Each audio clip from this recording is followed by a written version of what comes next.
এটি একটি oxygen cylinder. আমরা প্রথমে এটার চেক করে নিব এটার প্রেসার ঠিক আছে কিনা।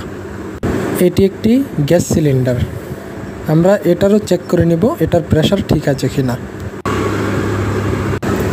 এটাকে বলে ফায়ার গান, যার মাধ্যমে অক্সিজেন ও গ্যাসের মাধ্যমে এটার ভিতর থেকে আগুন বের হয়। এখন আমরা রড কাটা শুরু করব।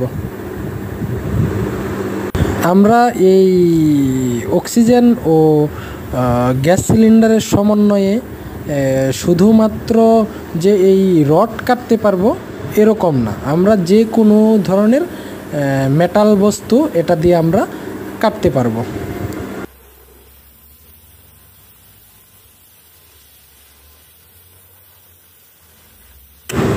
দেখুন ধীরে ধীরে আমাদের রডটা কেটে গেছে।